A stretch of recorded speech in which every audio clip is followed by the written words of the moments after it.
Question number 23 from the back exercise of the fluid mechanics chapter. तो ये question में दो पार्ट्स हैं, ए और बी। पहले पार्ट में हमें इलोंगेशन फाइंड करनी है इक्विलिब्रियम में। तो हमने मान लिया कि यहाँ पे स्प्रिंग इक्विलिब्रियम में, अभी मैंने सिलेंडर की हाइट को यहाँ पर कुछ इस डायग्राम में y दिखाया हुआ है। इस हाइट को हम चाहें तो अभी हम इसको y0 ले सकते हैं, ठीक है। तो let me do make this height as y0 यहाँ पे, क्योंकि मैंने इस एक्सप्रेशन में यहाँ पे y0 सिंबल यूज किया है।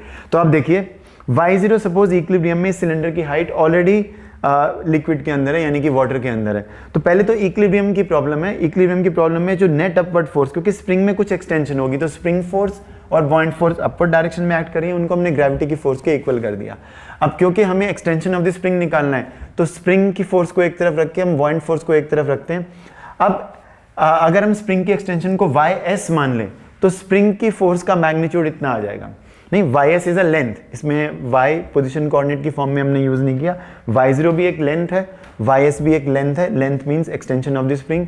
तो अब वेट की फोर्स कितनी आएगी, क्योंकि पाई आर स्क्वायर h ये वॉल्यूम होती है, तो r d/2 होता है, तो ये वॉल्यूम आ गई इनटू डेंसिटी, ये मास आ गया सॉलिड का, सिलेंडर का, और ये mg हो गया। और बॉइंट फोर्स जो इसकी वॉल्यूम अंदर है, एक्चुअली y0 इसमें h/2 है, h को हमने पूरी हाइट ऑफ द सिलेंडर लिया, लेकिन अभी मैंने इसमें y0 दिखा दिया इसको। तो the volume of the cylinder which lies inside the liquid, वो कितना है, वो है पाई आर स्क्वायर, दोबारा से pi D square by 4 pi R square, और ये h है इसमें, और ये बॉइंट फोर्स की वैल्यू एक्सप्रेशन आएगी, ठीक है। तो अब ys हमें निकालना है, तो हम इसमें से पाई डी स्क्वायर अपॉन 4 और इस के फैक्टर को भी यहाँ नीचे लिख लेते हैं, इनमें से पाई डी स्क्वायर बाई 4 और g को कॉमन ले लिया, तो हमारे पास ये एक्सटेंशन आ जाएगी। तो ys की वैल्यू हमें निकालनी है। इसमें जस्ट हमको वैल्यूज जो हमें दी हुई है वो अभी हमें सब्स्टिट्यूट करनी है। जैसे हम इसमें जो वैल्यूज दी हैं वो सब्स्टिट्यूट करेंगे तो हमारे पास करेक्ट आंसर आ जाएगा 0.231 मीटर्स अप्रॉक्सीमेटली, जिसको हम 23.1 सेंटीमीटर्स भी लिख सकते हैं approximately. So this will be the answer for the part A. तो बिल्कुल ही सीधा इक्वेशन लिखनी है हमें। अब देखिए सेकंड पार्ट के लिए आपको एसएचएम की नॉलेज पहले से होनी चाहिए। If the object is slightly depressed, यहाँ पे ये ऑब्जेक्ट इक्विलिब्रियम में ऑलरेडी, ठीक है, ये ऑब्जेक्ट इक्विलिब्रियम में। तो अगर मैं इसको थोड़ा सा और नीचे, इक्विलिब्रियम से थोड़ा सा और नीचे, मान लीजिए इसकी लोअर बेस को मैं थोड़े से अमाउंट y से इसको मैं नीचे करता हूँ, नीचे करके मैं इसको छोड़ता हूँ, ठीक है। तो इसमें इसमें जो ऑसिलेशन सेटअप होंगे उनका टाइम पीरियड मुझे बताना है। अब देखिए अगर इक्विलिब्रियम में सिस्टम है इन प्रॉब्लम्स में, अगर मैं इसको नीचे डिप्रेस करके बाय स्मॉल अमाउंट y छोड़ता हूँ, स्मॉल से इसलिए क्योंकि स्प्रिंग को हमें बियॉन्ड इलास्टिक लिमिट डिफॉर्म नहीं करना, या मैं इसको थोड़ा सा ऊपर पुश करके और फिर छोड़ता हूँ तो भी ऑसिलेशंस होती हैं, ठीक है। अगर मैं y डिस्टेंस नीचे ना पुश करके y डिस्टेंस ऊपर कर दूं और ऊपर करके और इसको फिर रिलीज करूं तो भी इसमें ऑसिलेशन सेटअप होती है। तो एसएचएम की थ्योरी में हमें यही पढ़ाते हैं। अगर आप सिस्टम ऑलरेडी आपका सिस्टम इक्विलिब्रियम में, अगर आप उसको इक्विलिब्रियम से स्लाइटली डिस्टर्ब करते हैं तो उसके अंदर ऑसिलेशन सेटअप होंगी। तो सारा सोल्यूशन यहाँ पे हमने लिखा हुआ है, let spring be further elongated by an amount y। तो स्प्रिंग को हम थोड़ा सा y अमाउंट से इलोंगेट करके नीचे ले जाते हैं। जब हम उसको नीचे ले जाएंगे तो जो स्प्रिंग फोर्स पहले थी वो अब पहले थी KYS अपवर्ड्स मैग्नीट्यूड, नहीं, अब ये भी, इसको भी हम लेंथ मान रहे हैं y को भी। तो पहले स्प्रिंग फोर्स लग रही थी K इंटू YS, क्योंकि YS वॉज द एक्सटेंशन। अब स्प्रिंग की नेक्स्ट एक्सटेंशन बन जाएगी y प्लस YS। तो यहाँ लाने से और कौन सी फोर्सेज में फर्क पड़ेगा, ग्रेविटी की फोर्स में तो कोई फर्क नहीं पड़ने वाला, लेकिन जो बॉइंट फोर्स है, ये बॉइंट फोर्स भी बढ़ जाएगी, क्योंकि अब जब ये ब्लॉक का कुछ ज़्यादा पार्ट लिक्विड के अंदर आ जाएगा, ठीक है, तो अब ये वाली हाइट ब्लॉक की लिक्विड में आ जाएगी। तो ये जो pi R square h, this is the volume of the block lying inside the liquid. तो एक ये फोर्स है, एक ये फोर्स है।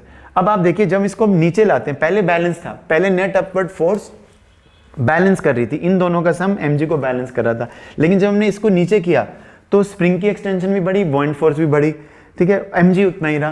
तो इसका मतलब जो एफ नेट है उसकी डायरेक्शन अपवर्ड्स आएगी, क्योंकि जब हम इसको नीचे कर देंगे तो अपवर्ड वाली फोर्सेस तो बढ़ गई, mg में कोई चेंज नहीं आया। तो जो नेट फोर्स लगेगी, अब टोटल अपवर्ड फोर्स में से टोटल डाउनवर्ड फोर्स को माइनस कर दो। तो इसमें बिल्कुल सिंपल सी कैलकुलेशन है। अब k into YS plus pi D square by 4 into rho W into G into y0, ये तो mg के साथ कैंसिल हो जाएगा, क्योंकि अभी हमने यहाँ पे बैलेंस की इक्वेशन लिखी थी।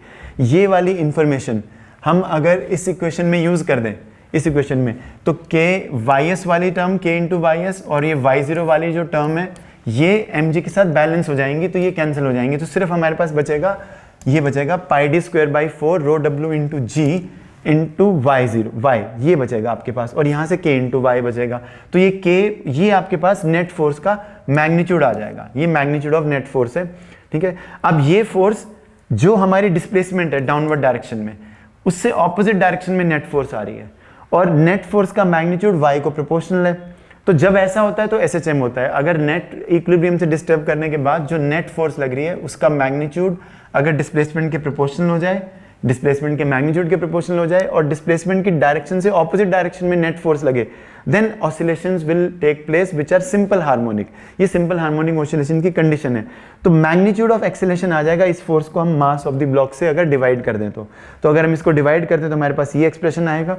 आगे हमारा काम सिर्फ कैलकुलेशन का है, क्योंकि जो भी डिस्प्लेसमेंट के साथ टर्म होती है वो ओमेगा स्क्वायर होती है इसमें, राइट। तो एक्सेलेरेशन का मैग्नीट्यूड हमने लिख दिया, तो ये जो क्वांटिटी आई है यहाँ पर आपके पास ये ओमेगा स्क्वायर है, और जो टाइम पीरियड होता है वो 2 पाई ओमेगा होता है। तो यहाँ से हम ओमेगा की वैल्यू निकालेंगे तो omega will be equal to under the root of this expression. तो ये ओमेगा की वैल्यू आएगी, ये हमें यहाँ पे सब्स्टिट्यूट करनी है। अब इसको आप किसी भी वे से कैलकुलेट करिए, वो आपकी अपनी मर्जी है। तो हम चाहें तो ये इसमें जो 1/m है, m की वैल्यू हम रख सकते हैं pi D square by 4 into H into rho S, ये m की वैल्यू है। ये वैल्यू अगर मैं यहाँ पर डाल के इसको अंदर मल्टीप्लाई कर दूँ तो ये पाई डी स्क्वायर बाई 4 इस पाई डी स्क्वायर बाई 4 से इसमें कैंसिल हो गया, तो मेरे पास ये एक्सप्रेशन आएगी। ये आप बड़ा इजीली कर सकते हो।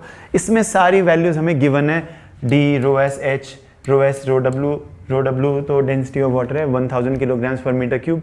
पाई की वैल्यू यहाँ पे मैंने 5 प्लेसेस तक डाल दी है, मे बी 2 प्लेसेस से भी कैलकुलेशन हो जाएगी। तो कैलकुलेटर से हम करें तो ज़्यादा प्रिसाइसली हम कैलकुलेट कर सकते हैं। तो जब हम इसको कैलकुलेट करेंगे तो हमारे पास टाइम पीरियड की ये एक्सप्रेशन आ जाएगी। सो